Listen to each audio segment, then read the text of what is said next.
Hello everyone, good morning. कैसे हैं आप सब? Welcome back wifi study with Nandini. Discuss करेंगे 25 सितंबर के करंट अफेयर। मॉर्निंग का थॉट देखते हैं, फिर अपनी क्लास को स्टार्ट करेंगे और लास्ट में रिवीजन की क्लास है, तो आइए स्टार्ट करते हैं फटाफट। असंभव शब्द का प्रयोग केवल कार्य करते हैं। बहादुर और बुद्धिमान व्यक्ति अपना मार्ग खुद प्रशस्त करते हैं। यानी कि जो असंभव शब्द है इसको अपने जीवन से निकाल फेंको। असंभव कुछ भी नहीं है अगर इंसान चाह ले तो। अगर आप बुद्धिमान हैं और अपना मार्ग खुद आपको दिख रहा है, अपने मार्ग पर आप खुद चलने के लिए तैयार हैं, अपनी कैपेसिटी, अपनी एबिलिटी को पहचानते हैं, उसमें सुधार करना चाहते हैं, तो आपको असंभव काम भी एक दिन संभव लगने लगेगा। तो चलिए इसी खूबसूरत विचारधारा के साथ में स्टार्ट करती हूँ मैं आज की अपनी क्लास को। ओके, विश्व फार्मासिस्ट दिवस के बारे में बात करेंगे, जिसको हर साल 25 सितंबर को मनाया जाता है। थीम क्या है? फार्मासिस्ट स्वास्थ्य प्रणालियों को मजबूत कर रहे हैं। 2009 में इसकी स्टार्टिंग करी गई थी, जब तुर्की का जो इस्तांबुल है वहां पर सम्मेलन हो रहा था, world Congress of pharmacy and pharmaceutical sciences. उसके दौरान इंटरनेशनल फार्मास्यूटिकल फेडरेशन काउंसिल के द्वारा इसको स्टार्ट किया गया था। इस बात को याद रखेंगे। नेक्स्ट बात करेंगे पंडित दीनदयाल उपाध्याय जी के बारे में, जिनकी जन्म की वर्षगांठ को हम अंत्योदय दिवस के रूप में मनाते हैं। 2014 में प्रधानमंत्री नरेंद्र मोदी जी जब भारत के प्रधानमंत्री बने थे, तब उनके द्वारा जो पंडित दीनदयाल उपाध्याय जी हैं, इनके जन्मदिन को अंत्योदय दिवस के रूप में मनाने के बारे में बात कहा गया था। अंत्योदय का मतलब होता है गरीब से गरीब व्यक्ति का उत्थान हो, यानी कि जो सबसे अंत में हो उसका उत्थान करना ही अंत्योदय कहलाता है। इस बार 107वीं नंबर की जयंती हम मना रहे हैं, किसकी? पंडित दीनदयाल उपाध्याय जी की। क्लियर? आई होप कि आपने बात समझ ली होगी, क्योंकि अंत्योदय का जो नारा है पंडित दीनदयाल उपाध्याय जी के द्वारा ही दिया गया था। इसके बाद पंडित दीनदयाल उपाध्याय जी के बारे में बात करते हुए 25 सितंबर 1916 में इनका जन्म हुआ था। 1942 में इन्होंने राष्ट्रीय स्वयंसेवक संघ के कार्यकर्ता के रूप में ये शामिल हुए थे आरएसएस में। इसके बाद 1940 के दशक में इन्होंने लखनऊ में राष्ट्र धर्म नाम का एक मासिक पत्रिका स्टार्ट किया था। पांचजन्य, स्वदेश जैसी पत्रिकाएं भी इन्होंने स्टार्ट करी थी। और 11 फरवरी 1968 को उत्तर प्रदेश के मुगल सराय जो स्टेशन है वहां पर ये संदिग्ध रूप से मृत पाए गए थे, और बाद में जांच में ये कहा गया था कि लुटेरों के द्वारा इनकी हत्या कर दी गई थी।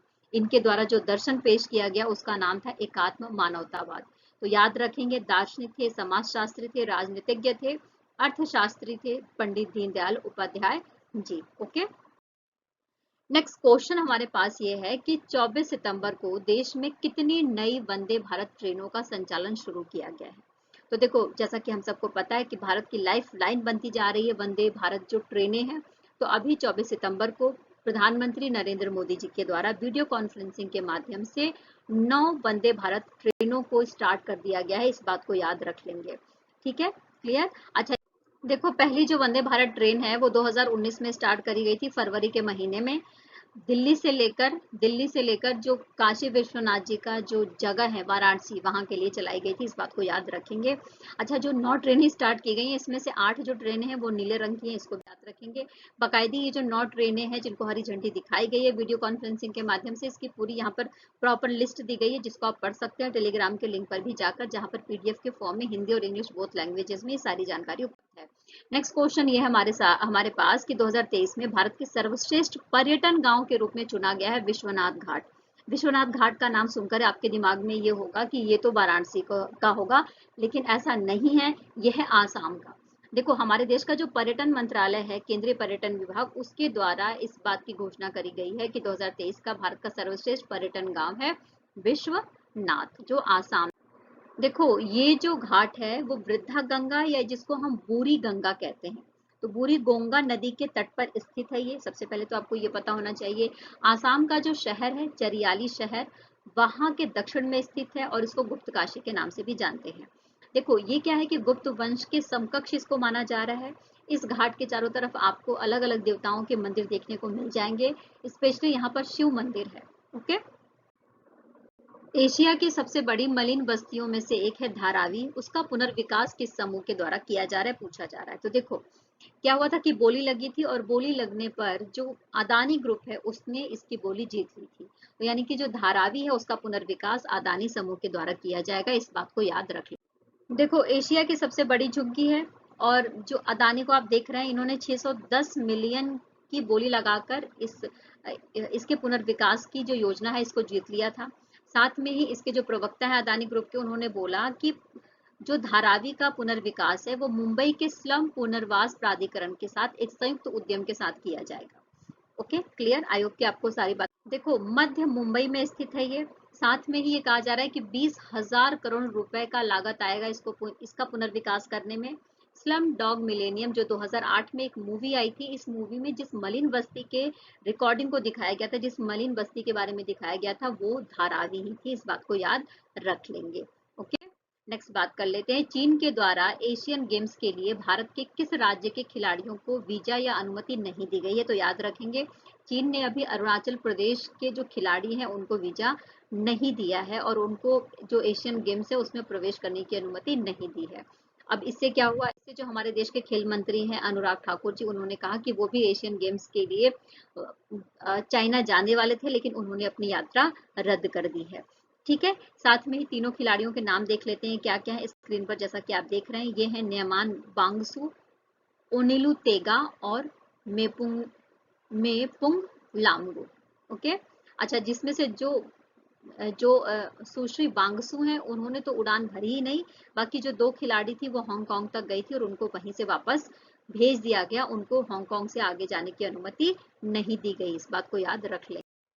देखिए, एशियाई ओलंपिक परिषद वो परिषद है जो एशियन गेम्स के ऊपर फोकस्ड करती है, उसको ऑर्गेनाइज कराने का काम, सारी स्थितियों को देखने का काम इसका होता है। ये बात हमें अच्छे से समझ में आ रही होगी। इसके जो उपाध्यक्ष हैं जिनका नाम याद रखेंगे, और इनका नाम है वी जिझोंग।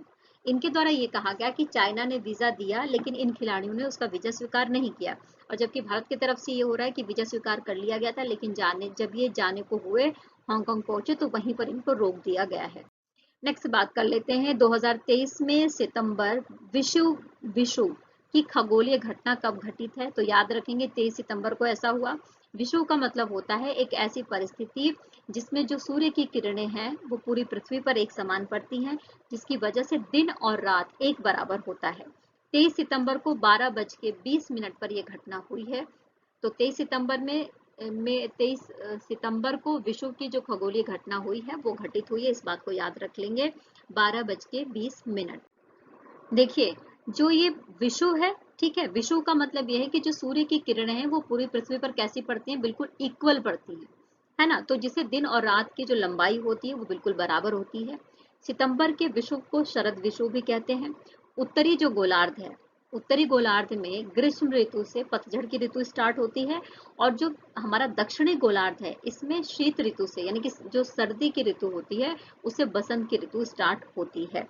क्लियर? आई होप कि आपने बात समझ ली होगी। साथ ही हम सबको पता है कि जो पृथ्वी है वो सूर्य के चारों तरफ चक्कर लगाती है, और पृथ्वी अपने अक्ष पर 23.5 डिग्री का झुकाव भी है, तो जिसकी वजह से ये ऋतुओं में परिवर्तन हमें देखने को मिलता है। ओके, विषुव के बारे में जैसा कि मैंने आपसे बात ही कर लिया कि पृथ्वी जो है अपनी धुरी पर झुकी हुई है 23.5 डिग्री, तो उसका जो असर है वो ऋतु परिवर्तन में हमें देखने को मिल जाता है। साथ ही पृथ्वी सूर्य के चारों तरफ चक्कर लगाती है, जिसकी वजह से विषुव की जो स्थिति है उसमें 12 घंटे के दिन और 12 घंटे का रात कहा जाता है, लेकिन ये पूरी तरीके से सटीक नहीं है, ऐसा वैज्ञानिकों का कहना है। बस ये जान लो कि दिन और रात की जो लंबाई होती है वो इक्वल होती है, इस बात को समझ लेंगे। ओके, तो देखिए, उत्तरी गोलार्ध में जैसा कि मैंने आपको बताया कि पतझड़ के मौसम की शुरुआत होने लगती है, और दक्षिणी गोलार्ध में बसंत के मौसम की शुरुआत होने लगती है, यानी एक तरीके से कहें तो एक सुहावना मौसम स्टार्ट हो जाता है। देखो, नेक्स्ट क्वेश्चन ये कि एक्सरसाइज युद्ध अभ्यास का 19वां संस्करण कहाँ पर आयोजित किया जा रहा है? तो अलास्का में आयोजित किया जा रहा है। पिछले साल 2022 में जो 18वां संस्करण था वो उत्तराखंड के औली जो डिस्ट्रिक्ट है वहां पर किया गया था। भारत और संयुक्त राज्य अमेरिका के बीच में ये जो अभ्यास है ये होता है, अलास्का में आयोजित किया गया है। और साथ ही मैं आपको बता दूं कि अमेरिका का जो अलास्का है वहां पर फोर्ट वेनाइट में ये अभ्यास चलेगा। 25 सितंबर से स्टार्ट होकर, यानी आज के दिन स्टार्ट होकर 8 अक्टूबर तक चलने वाला है। Okay, clear? आई होप कि आपने सारी बातें अच्छे से समझ ली होंगी। अच्छा, रेजिमेंट के बारे में बात करें तो कुल 350 जो सेना है, 350 सैनिक हैं वो पार्टिसिपेट कर रहे हैं। भारत की तरफ से मराठा लाइट इन्फेंट्री रेजिमेंट जो ये सेना की टुकड़ी है उसका नेतृत्व करेगी, और अमेरिका की तरफ से ब्रिगेड कॉम्बैट टीम के 124 इन्फेंट्री बटालियन भाग लेंगे। इस बात को याद रखेंगे। देखो, सीओसैट के शोधकर्ताओं ने नई समुद्री टार्डिग्रेड प्रजाति का नाम किसके नाम पर रखा है, इस बात को ध्यान रखेंगे। तो ये प्रजाति, जैसा कि आप देख सकते हैं, समुद्री प्रजाति है। और जो डॉक्टर एपीजे अब्दुल कलाम जी थे, उनका जन्म रामेश्वरम में हुआ था। तो तमिलनाडु के रामेश्वरम का जो समुद्री तट है, वहीं पर यह पाया गया है, इसलिए इसका नाम एपीजे अब्दुल कलाम जी के नाम पर रखा गया है। इस बात को याद रखेंगे। ठीक है, Cochin university of science and technology के जो शोधकर्ताएं हैं करता है, उनके द्वारा इसकी खोज करी गई थी।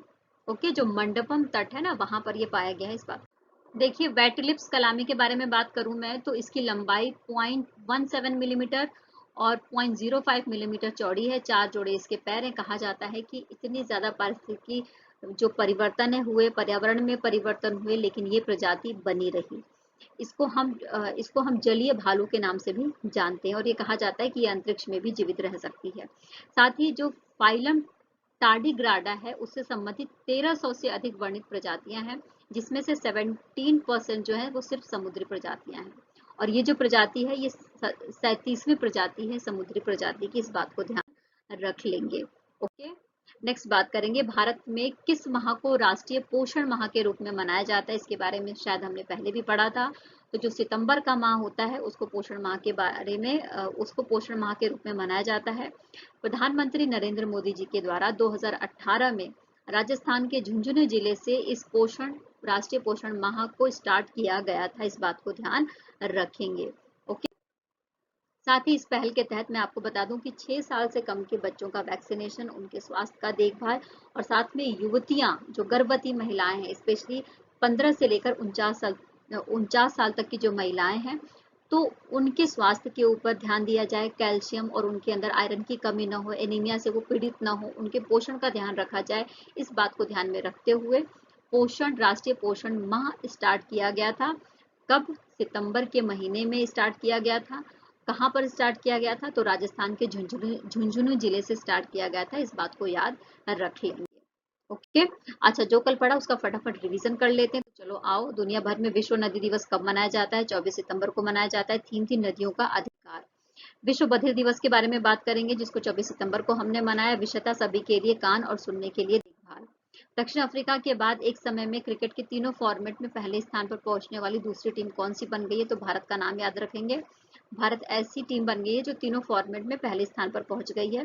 प्रधानमंत्री मोदी के द्वारा अंतर्राष्ट्रीय क्रिकेट स्टेडियम की आधारशिला रखी गई है वाराणसी में। वाराणसी का जो राजा तालाब है, वहां पर डमरू के आकार का स्टेडियम बनाया जाएगा। ओके, राष्ट्रीय चिकित्सा आयोग ने WFME के साथ कितने वर्षों के लिए जो मान्यता है, वो कितने वर्षों के लिए हासिल करा है? तो ये 10 वर्षों की मान्यता मिल गई है भारत के जितने भी मेडिकल कॉलेज हैं उनको। एक्सिस बैंक के द्वारा MSME के लिए लॉन्च किए गए बैंकिंग प्लेटफॉर्म का नाम पूछा जा रहा है। तो नियो फॉर बिजनेस। स्पेशली ये कहा जा रहा है कि जो डिजिटल भुगतान है वो 72% किया जा रहा है MSMEs के द्वारा, और सिर्फ 28% का जो भुगतान है वो नगद के रूप में किया जा रहा है। इस बात को ध्यान रखते हुए काम करेंगे, इस बात को समझेंगे। ग्रीस के किस सांस्कृतिक क्षेत्र को पहली बार यूनेस्को की विश्व विरासत सूची में से जोड़ा गया या शामिल किया गया है?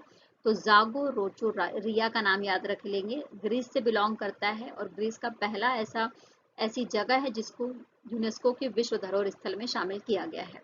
पीएम किसान योजना की दक्षता और पहुंच बढ़ाने के लिए सरकार ने क्या शुरू किया है? तो AI चैटबॉट शुरू किया है, जिसके माध्यम से किसान अपने लिए जो योजनाएं हैं, सरकारी योजनाएं, उसके बारे में जानकारी प्राप्त कर सकते हैं।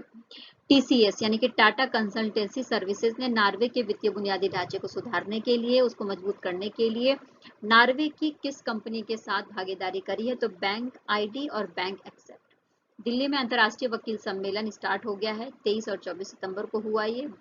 तो किसके द्वारा इसको ऑर्गेनाइज किया गया? तो बार काउंसिल ऑफ इंडिया के द्वारा इसको ऑर्गेनाइज किया गया है।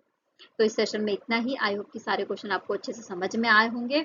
बाद में हमने सारा क्या किया, रिवीजन कर लिया फटाफट, और हमने सारी बातों को अच्छे से समझ लिया। फिर कल मिलेंगे नए न्यूज के साथ। Take care, bye bye. खूब खुश रहिए, मेहनत करते रहिए, जीवन में आगे बढ़ते रहिए, और जो आप पर भरोसा करे उसके साथ हमेशा बने रहिए। Take care, bye bye.